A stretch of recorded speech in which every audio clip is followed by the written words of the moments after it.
Hi guys, this is Zizi here from Backgammon Coaching, and today we've got another episode number 37 of Position of the Day.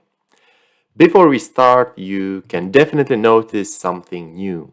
Yes, we've got a new design of Extreme Gammon board because we are starting to prepare the world-class course, the final course which will take your game from expert level to the world-class level, and you will be finally ready to understand everything, all kinds of aspects. You will have all the keys you need to become a great player.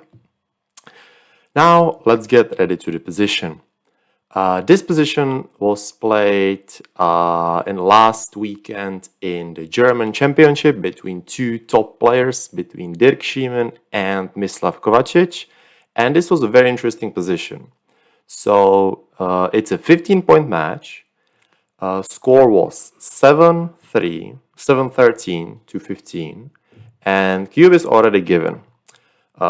Just hint, score doesn't really matter. Like if the score was 0-0, it would be the same result. So don't get just affected by the score. It's the score doesn't matter really here. It's just I put it here like it was in the match. So pause the video if you want to think about it, as I'm gonna share the explanation.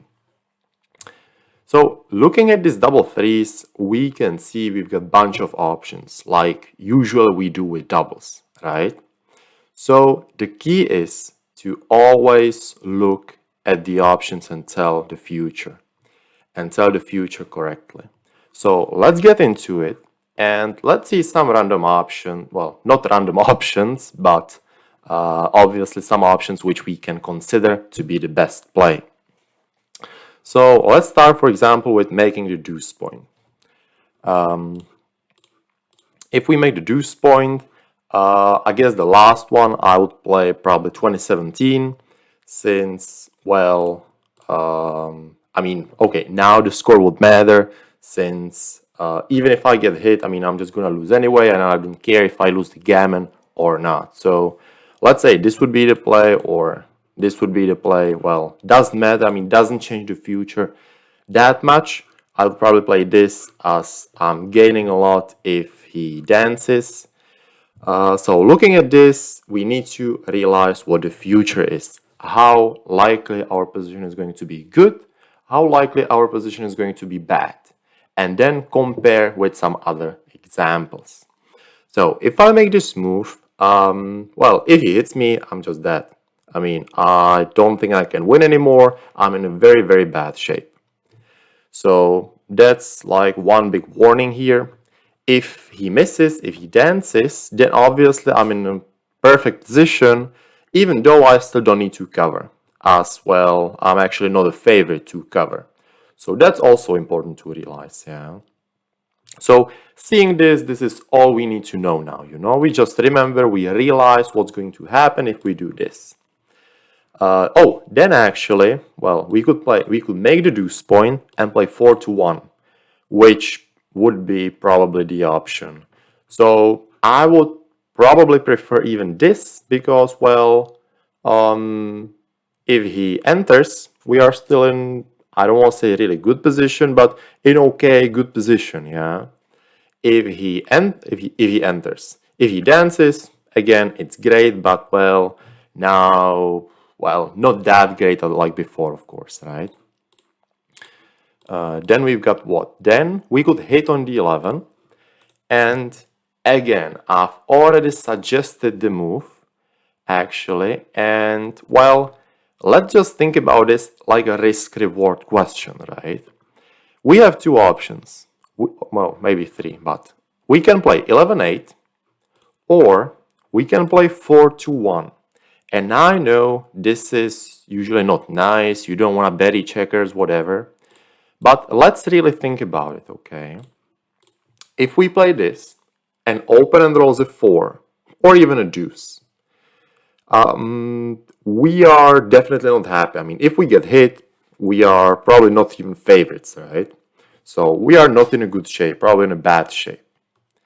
If he misses, if he dances, well, we still need to get lucky to cover, even though we are favorites, yeah. So still some kind of way, we still need to survive. If we do this, now, well, I mean, if he dances, our position is amazing anyways, yeah, but he can't hit us. So let's just summarize this, what I've just said, just so we can review this clearly and there is just no misunderstanding of what I'm saying. If we make this move, let's just see how it was again. If we play 20-11, 11-8, if he dances, our position is, let's say, 9 out of 10. Okay, let's say 9 out of 10. Okay, if he hits us, it's 3 or 4 out of 10. Okay, let's say it like this. I mean, anybody could say like this, right? I mean, it's just how we feel about the position. So if he misses, if he dances, it's 9 out of 10. If he hits, 3 or 4 out of 10. If we do this and he dances, well, it's still like 8 out of 10, yeah, so just a little bit worse. But if he let's say rolls a 4, well, now it's still great, like 6, 7, maybe 8, not 8, but 7 out of 10 still, yeah. So this is the way how we can figure it out and be sure, for example, in this case, that 4-1 will be the key here, yeah. If I should talk about a little bit about philosophy, in general, of course, you don't want to bury the checkers like this. But now it doesn't matter because we don't need that time. We've got already enough checkers and we've got no problem bringing these checkers. So we don't need that point at all cost, you know. So this is the way how to figure it out, and now you can already imagine that it's not going to be the deuce point either, and that it's just going to be this play by far, yeah. If we, deuce point is just not a, just not a good way, you know. You just, well, if I should tell numbers about this, if I get hit, it's like 1 out of 10, right? If I don't get hit, okay, I know it's great, it's perfect, but still need to get lucky, you know, to cover. So still some kind of way to go. So all this considered, suggestion or recommendation, what you can take from this is put your feelings into numbers, but not into complicated numbers. Just express it like how you feel about the position on a scale from 1 to 10. I feel, let's say, 7 out of 10, best case 8 out of 10. Well, if I do the other play, I really don't feel well at one future, you know, so I would not play that.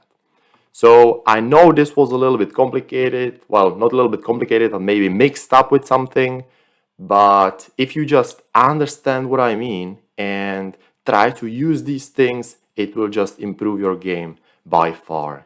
So hope you enjoyed, and I'll see you soon. Would you like to get better, but you are not sure where to start? Backgammon Coaching offers you 3 options on how to get better. First, we just published a 6-hour backgammon course about all parts of the game for intermediate and advanced players to improve. Second, you can get an individual online lesson with me. Third, analysis of your matches. Get your answers, good and clear explanations to improve your game from the Grandmaster. For more information, check out our website backgammoncoaching.com.